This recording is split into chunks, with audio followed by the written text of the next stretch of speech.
La mañana del 13 de octubre de 1899, los habitantes de Selkirk, Montana, despertaron ante una visión imposible que atormentaría a su comunidad durante generaciones. 7 camas en la casa de los Thornfield estaban intactas, con las sábanas perfectamente dobladas con precisión militar, tal como las habían dejado la noche anterior. Sin embargo, las habitaciones se sentían tan vacías como tumbas abandonadas.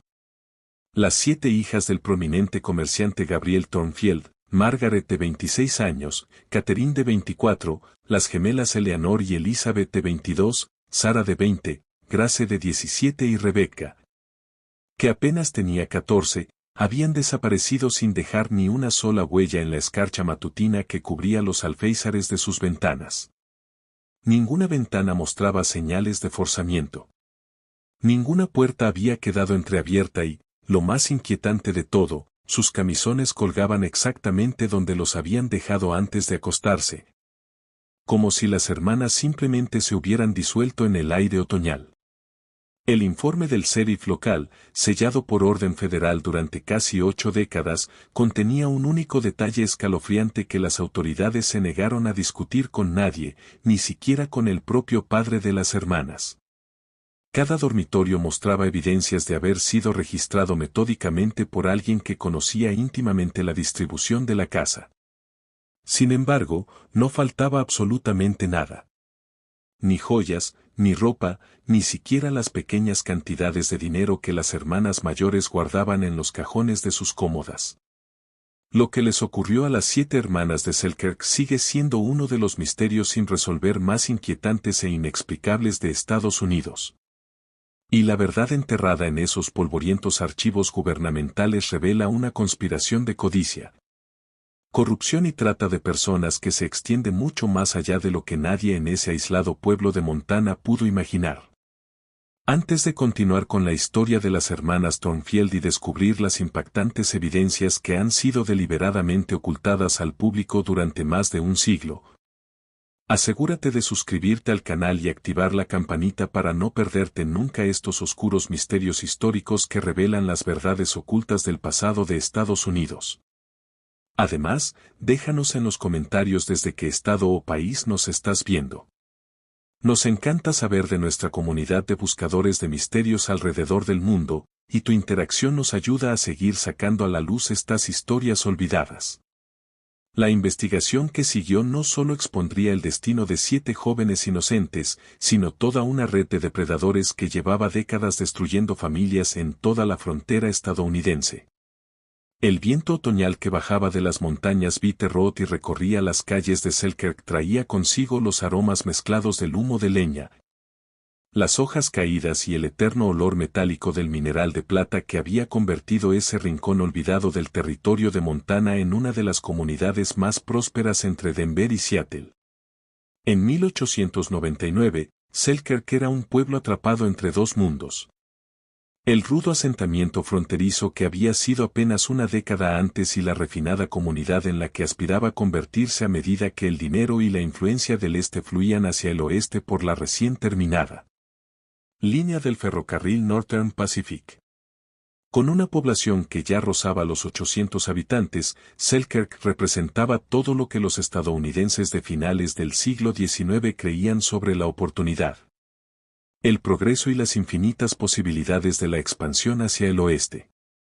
La calle principal bullía de actividad desde el amanecer hasta bien entrada la noche. Carretas cargadas de mineral de plata retumbaban rumbo al depósito del tren. Hombres de negocios bien vestidos bajaban del tren nocturno procedente de Chicago y Nueva York. Y familias que habían recorrido miles de kilómetros en busca de una nueva vida en un lugar donde el valor de un hombre se medía por su determinación y no por su linaje. Pero bajo esa apariencia de prosperidad y progreso latían las mismas tensiones que azotaban a las comunidades de todo el oeste americano. La rápida llegada de dinero y personas había creado profundas divisiones entre las familias establecidas que habían sobrevivido los años difíciles y los recién llegados que traían capital del este y sofisticadas conexiones comerciales. Los conflictos laborales ardían constantemente entre los mineros que arriesgaban la vida cada día en las galerías de plata y los inversores que vivían cómodamente a cientos de kilómetros de distancia. Lo más preocupante eran los rumores sobre jóvenes que habían llegado con sus familias y luego desaparecían misteriosamente rumbo a oportunidades en ciudades lejanas, dejando solo explicaciones vagas y despedidas llenas de lágrimas. En el centro de la transformación de Selkirk estaba Gabriel Thornfield, un hombre cuya extraordinaria historia de éxito se había vuelto legendaria en todo el territorio, pero que empezaba a atraer una atención incómoda de quienes se preguntaban cómo un simple comerciante de mercancías secas había acumulado tanta riqueza en tan poco tiempo. Gabriel había llegado a Selkirk en el crudo invierno de 1892, conduciendo una sola carreta cargada de suministros básicos y acompañado por sus 7 hijas. Su esposa había muerto de neumonía durante el viaje desde Ohio. La imagen de aquel viudo decidido y sus hijas acurrucadas alrededor de una fogata en pleno frío glacial había conmovido a los residentes establecidos, que le ofrecieron ayuda. Gabriel pronto se consolidó como un astuto hombre de negocios y un padre devoto. En solo 2 años, su modesta tienda se convirtió en el mayor establecimiento comercial entre Butte y Missoula. Negoció contratos exclusivos con las compañías mineras, estableció relaciones comerciales con proveedores de Chicago y San Francisco y, de alguna manera, consiguió la financiación necesaria para construir la residencia privada más impresionante de 3 condados, una mansión victoriana de 3 pisos en Maple Street, con elaborados adornos de madera, vidrieras de colores y un porche que la rodeaba por completo. Aquella casa era tanto símbolo de su éxito como prueba de su devoción por darles a sus hijas todas las ventajas que el dinero podía comprar.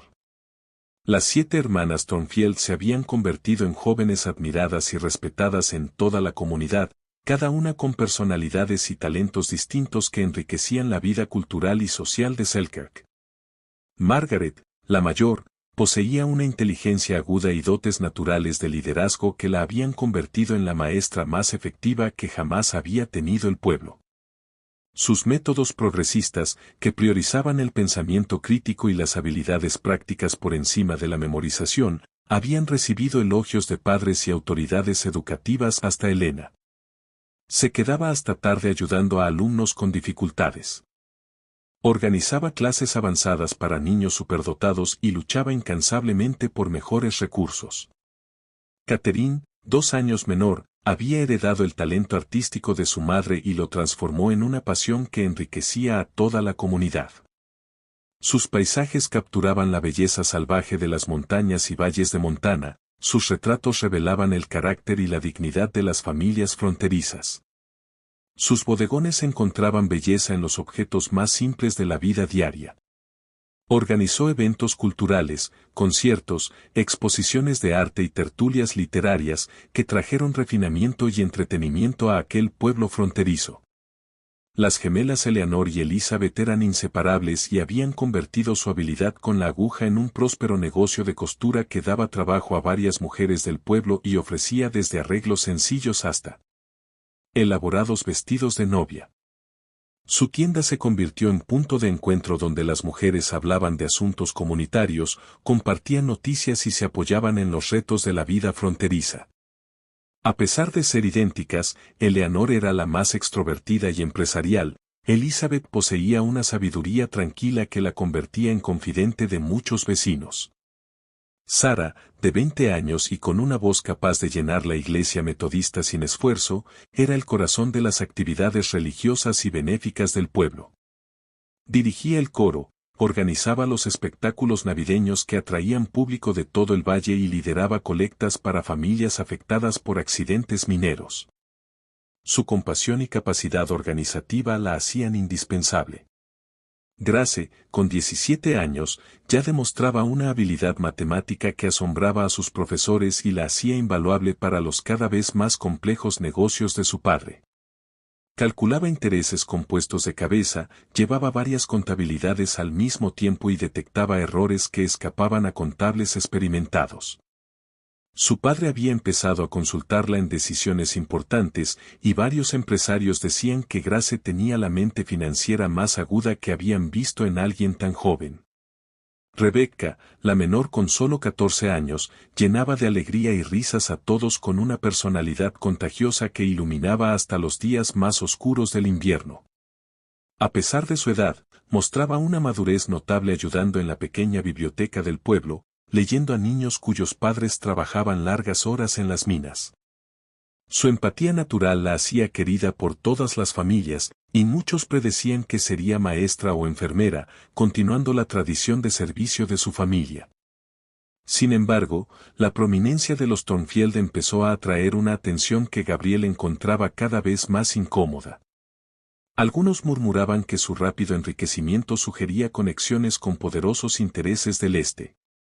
Otros se preguntaban cómo un hombre que llegó con casi nada había obtenido financiación para construir semejante mansión y expandir tanto su negocio. Esas sospechas se intensificaron durante el verano y principios del otoño de 1899. Cuando Gabriel comenzó a recibir en privado a desconocidos bien vestidos que llegaban en el tren nocturno y se marchaban antes del amanecer, hablando en voz baja tras las puertas cerradas de su despacho. El clima político y económico de 1899 añadía otra capa de tensión. El país aún se recuperaba de la devastadora depresión de 1893, los conflictos laborales se volvían cada vez más violentos en las comunidades mineras de Montana, Colorado e Idaho. La recién formada Federación Occidental de Mineros organizaba a los trabajadores. Y varias minas cercanas habían sufrido huelgas que a veces terminaban en enfrentamientos cuando los dueños traían guardias armados o pedían intervención militar. Los dueños locales, incluido Gabriel, se veían atrapados entre las justas demandas de sus trabajadores y las exigencias de inversores del este que solo querían maximizar ganancias sin importar el costo humano. Esa atmósfera volátil se complicaba con los rápidos cambios que trajo la expansión del ferrocarril. La línea Northern Pacific había llegado a Selkirk en 1896 trayendo prosperidad. Pero también influencias externas y organizaciones criminales que se aprovechaban de familias fronterizas aisladas y con poca protección policial. Los sucesos del 12 de octubre de 1899 comenzaron con una mañana otoñal fresca que hacía agradecer a los habitantes haber elegido Montana. Los arces de la calle principal alcanzaban el máximo esplendor, creando un dosel dorado y carmesí que filtraba la luz del sol en patrones de extraordinaria belleza. Gabriel abrió su tienda a las 7 en punto, como siempre. Sus hijas siguieron sus rutinas diarias con la cómoda previsibilidad que había caracterizado su vida familiar durante años. Margaret salió hacia la escuela a las 8, con su cartera llena de planes de clase. Varias madres notaron que parecía más distraída de lo habitual, respondiendo con cortesía pero ausente a sus saludos. Catherine montó su caballete en el jardín trasero, trabajando en un paisaje de las Bitter Road Started días atrás. La vecina Henrietta Walsh observó que la joven artista no conseguía concentrarse, dejaba el pincel, caminaba nerviosa o miraba fijamente hacia la estación de tren. Lo más raro, repintaba una y otra vez la misma pequeña zona del lienzo. Las gemelas abrieron su tienda a las 9 y empezaron el vestido de novia de la hija del alcalde, pero su habitual charla alegre fue sustituida por intensos susurros que cesaban cuando entraba algún cliente. Varias compradoras notaron errores poco habituales en las medidas. Sara practicaba himnos en la iglesia metodista, pero el reverendo Atwood observó que su afinación perfecta vacilaba y se detenía a mirar hacia la calle principal. Cuando le preguntó si algo la preocupaba, respondió evasivamente que se sentía algo indispuesta.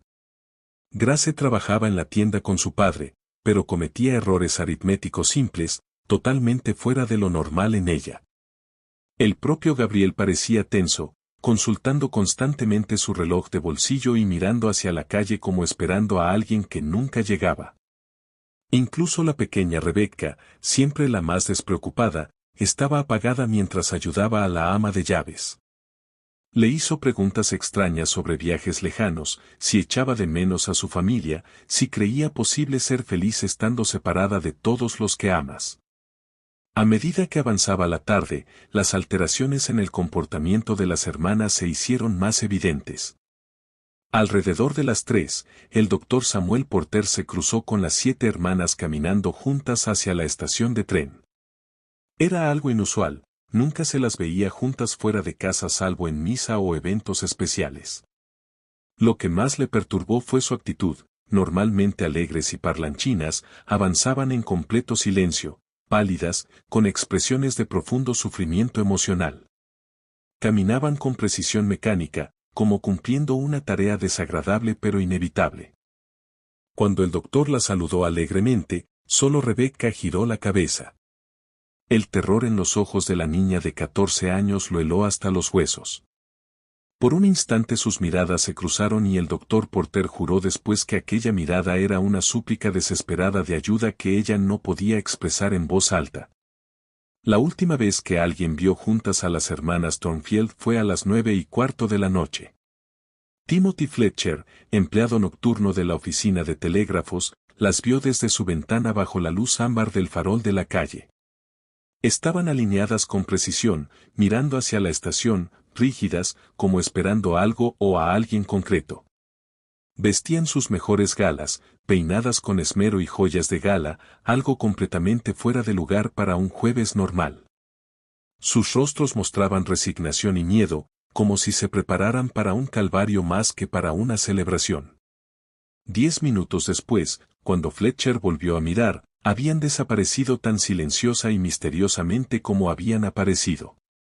Las horas siguientes son uno de los aspectos más desconcertantes del caso, porque el único testigo dentro de la casa era el propio Gabriel, y su versión posterior contendría importantes inconsistencias. Según su primera declaración al sheriff Harding, Gabriel se retiró a su despacho a las 10 para revisar correspondencia llegada en el tren de la tarde. Pasó hora y media leyendo cartas y actualizando registros, como hacía siempre. La ama de llaves, la señora Calvel, terminó sus tareas y se marchó a su cabaña a las 10 en punto. Notó un silencio extraño en la casa, ni voces de las hermanas, ni pasos en el piso de arriba, ni los crujidos habituales de la madera. Lo más raro, ninguna de las hermanas había preparado su ropa ni los materiales para el día siguiente, algo que siempre hacían. Gabriel dijo que se acostó a las 11:30, suponiendo que sus hijas ya dormían. Afirmó dormir profundamente y no oír nada extraño. Sin embargo, la evidencia física descubierta al amanecer sugería que durante la noche habían ocurrido actividades extraordinarias y perfectamente coordinadas mientras él dormía en su habitación. El descubrimiento que transformó la desaparición de las Thornfield en un misterio nacional comenzó al amanecer del 13 de octubre, cuando la señora Calvel llegó para preparar el desayuno. La puerta principal estaba cerrada con llave tal como la había dejado. Entró esperando los sonidos habituales de una gran familia despertando y se encontró con un silencio tan profundo que después lo describió como entrar en una tumba. No había pasos en los pisos superiores, ni voces, ni siquiera el tic-tac de los relojes parecía normal. La cocina estaba exactamente como la había dejado la noche anterior. Las hermanas solían tomar un té ligero a las 10 y charlar sobre el día. Esa noche no lo habían hecho. Subió al segundo piso. Los dormitorios estaban cerrados, algo raro. Llamó suavemente a la puerta de Margaret y, al no obtener respuesta, entró. La habitación parecía exactamente como si Margaret nunca se hubiera acostado. La cama estaba hecha con la perfección geométrica que la caracterizaba. El camisón colgaba en su gancho. El cepillo, el peine, los libros y los planes de clase estaban en su sitio. Pero algo estaba mal. La señora Calvel, que había limpiado esa habitación cientos de veces, notó inmediatamente cambios sutiles. Los objetos del tocador no estaban colocados con la exacta precisión de Margaret. Varios libros habían sido sacados y devueltos en orden incorrecto, los papeles del escritorio mostraban señales de haber sido examinados. En la habitación de Catherine, la cama también estaba intacta y, contra todo lo habitual, el caos creativo de la artista había sido ordenado con una pulcritud obsesiva totalmente ajena a ella. El dormitorio de las gemelas mostraba el registro más evidente, cajones abiertos y cerrados, contenidos revisados pero recolocados sin conocer el sistema exacto de simetría que ellas mantenían. En el tercer piso, los dormitorios de Sara, Grace y Rebecca contaban la misma historia imposible, camas sin usar, camisones colgados. Habitaciones registradas con cuidado por alguien que conocía la casa pero no los hábitos íntimos de cada hermana. Los gritos de la señora Calpel resonaron por todo Selkirk, trayendo a los vecinos corriendo desde varias cuadras. Corrió histérica por las calles gritando que las niñas habían desaparecido, que algo terrible había ocurrido. Gabriel, despertado por el alboroto, se negó al principio a creerlo. Recorrió la casa llamando a sus hijas, pero se encontró con la misma evidencia aterradora, 7 dormitorios intactos pero claramente registrados, sin que faltara nada de valor. El sheriff William Harding llegó en minutos, pero nada en sus 10 años de experiencia en la frontera lo había preparado para aquello. Estaba acostumbrado a robos de ganado, disputas por minas o violencia por alcohol, la desaparición sistemática de 7 jóvenes de una casa cerrada sin señales de fuerza ni lucha superaba sus recursos. Su examen inicial confirmó todo lo observado por la señora Calpel y añadió detalles que profundizaron el misterio. Todas las puertas y ventanas seguían cerradas desde dentro, sin marcas de forzamiento. No había huellas en la tierra blanda alrededor de la casa a pesar de la helada nocturna. Y en cada habitación se repetía el mismo patrón, pertenencias examinadas y devueltas, pero sin la precisión que habría mostrado a alguien íntimamente familiarizado con los hábitos de cada hermana. Nada faltaba, joyas valiosas, dinero, objetos sentimentales, todo en su sitio. La investigación de Harding se extendió por todo Selkirk entrevistando a cualquiera que pudiera haber visto algo la noche del 12 o la madrugada del 13. Surgió un patrón de hechos extraños que llevaba acumulándose todo el verano y otoño de 1899. Varios testigos habían visto a desconocidos elegantes llegar en trenes nocturnos, reunirse brevemente con ciudadanos prominentes y marcharse al amanecer sin participar en la vida social habitual. La oficina de telégrafos confirmó un volumen inusual de mensajes cifrados enviados a Chicago, Nueva York y San Francisco, muchos firmados por el propio Gabriel Thornfield. El presidente del banco, Charles Bittman, reveló tras insistencia que Gabriel había retirado grandes cantidades de oro en los 6 meses previos, siempre tras las visitas de esos desconocidos. Y que recibía pagos regulares de fuentes del este sin relación aparente con su negocio de mercancías. A medida que el otoño dio paso al invierno, el caso atrajo a investigadores federales y periodistas de todo el país. La historia de las 7 hermanas desaparecidas cautivó a Estados Unidos con su mezcla de misterio, tragedia y sospechas de corrupción. El inspector Marcus Reed, del Departamento de Justicia, tomó el caso. Su investigación descubrió que la rápida riqueza de Gabriel coincidía con transacciones dudosas relacionadas con concesiones mineras, contratos ferroviarios y nombramientos políticos. Estaba conectado con un grupo secreto de inversión llamado Rocky Mountain Development Company que adquiría derechos minerales usando métodos que las autoridades locales no podían investigar. La compañía operaba mediante una red compleja de empresas fantasma que ocultaba a sus verdaderos dueños. Gabriel había recibido capital de inversión a cambio de información privilegiada sobre minas, tierras y política local. Con el invierno, la búsqueda activa se enfrió y Selkirk empezó a cambiar. Familias incómodas con la atención federal se marcharon. Llegaron nuevos residentes sin vínculo con la tragedia. Gabriel se volvió un recluso, vendió la tienda y finalmente se mudó. La mansión quedó vacía, los objetos de las hermanas guardados en el ático, sus nombres dejaron de mencionarse.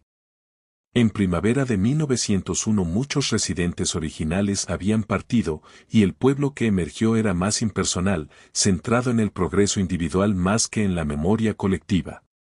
23 años después de la desaparición, en primavera de 1922, durante la demolición de un almacén abandonado en el sur de Chicago, los obreros descubrieron una habitación secreta llena de archivos.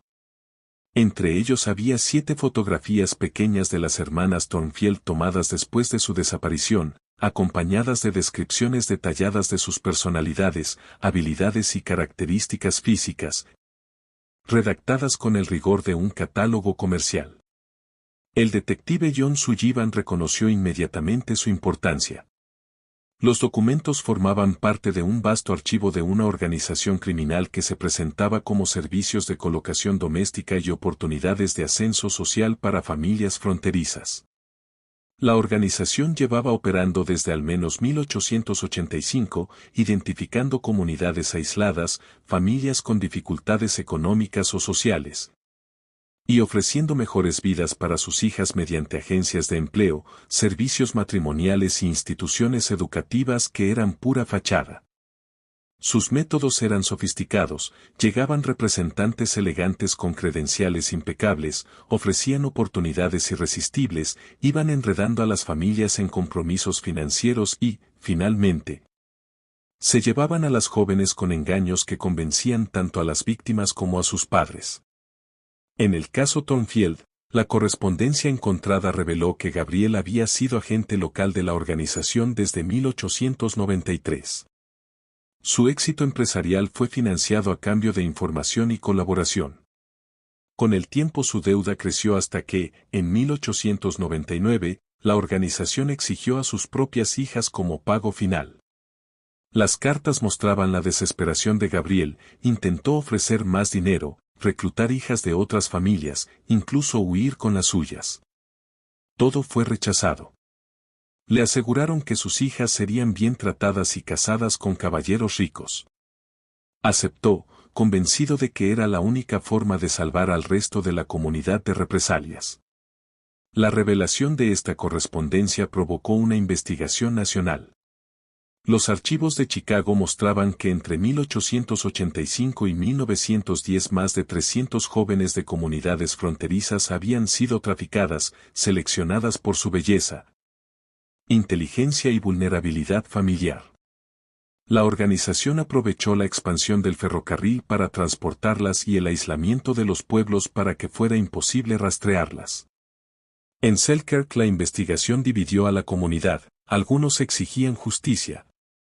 Otros temían las consecuencias económicas al descubrir que muchos habían beneficiado indirectamente de los negocios sucios de Gabriel y la Rocky Mountain Development Company. Lo más impactante, las 7 lápidas que Gabriel erigió no marcaban muertes, sino las fechas en que cada hija fue forzada a un matrimonio arreglado. En primavera de 1922, redadas coordinadas en 12 estados desmantelaron la red modernizada. Liberaron a decenas de mujeres y encontraron registros detallados del destino de las Thornfield. Margaret fue localizada en Cleveland, casada a la fuerza con un magnate del acero que la usaba como trofeo social y madre de sus hijos. Había guardado diarios secretos que ayudaron a los investigadores. Catherine, en Milwaukee, obligada a pintar cuadros que su marido vendía bajo su propio nombre, vivía sumida en una tristeza que sus obras reflejaban. Las gemelas fueron separadas deliberadamente para romper su vínculo. Eleanor sufrió un colapso mental en St. Louis, Elizabeth se convirtió en una mujer temerosa y retraída en Chicago. Les habían dicho que la otra había muerto. Sarah, en Detroit, casada con un reverendo que explotaba su voz, murió en 1905 de neumonía agravada por años de maltrato. Grace, en Chicago, usaba su genio matemático para blanquear dinero y fraudes. Intentó sabotear las cuentas y fue castigada hasta perder la salud, murió en 1909 de parto sin atención médica. Rebecca, por ser demasiado joven, pasó años en centros de retención, cuando alcanzó edad marketable su salud estaba destrozada. Murió de tuberculosis en 1907. Los juicios de 1922 a 1923 fueron una sensación nacional. Marcus Pepton, el cerebro de la red, fue condenado junto a 17 cómplices. Mostró orgullo por su exitosa empresa que ofrecía mujeres de calidad fronteriza a clientes adinerados. Muchos implicados de alto nivel escaparon gracias a destrucción de pruebas y muertes convenientes. De las 3 hermanas supervivientes, solo Margaret testificó públicamente, convirtiéndose en símbolo de coraje. Catherine y Elizabeth eligieron proteger a sus hijos y mantener sus identidades falsas. Selkirk nunca se recuperó del todo. La mansión fue derribada en 1925, en el cementerio las 7 lápidas fueron reemplazadas por un único monumento, a las 7 hermanas, víctimas de la codicia y la traición. Que la verdad finalmente las libere. El caso impulsó leyes federales más estrictas sobre agencias de empleo, servicios matrimoniales y cooperación interestatal en investigaciones criminales. Reveló cómo la desesperación económica y el aislamiento hicieron vulnerables a comunidades enteras ante depredadores organizados. La tragedia de las 7 hermanas de Selkirk nos recuerda que el progreso y la prosperidad no valen nada si se construyen sobre el sufrimiento de los inocentes, y que la verdadera civilización exige el coraje moral de proteger a los vulnerables de quienes explotan su desesperación. ¿Qué opinas de esta historia? ¿Crees que todo salió a la luz o aún quedan secretos enterrados en esos archivos de hace un siglo? La evidencia sugiere que la red era aún más grande y que muchas familias más sufrieron destinos similares sin que nunca se descubriera. Deja tu comentario con tus teorías sobre lo que realmente pasó en Selkirk. Si te gustó este relato de misterio histórico y quieres más historias del lado oscuro del pasado de Estados Unidos, suscríbete, activa la campanita y comparte este video con alguien que ame los misterios tanto como tú. Nos vemos en el próximo video, donde exploraremos otro capítulo escalofriante de la historia oculta de nuestra nación.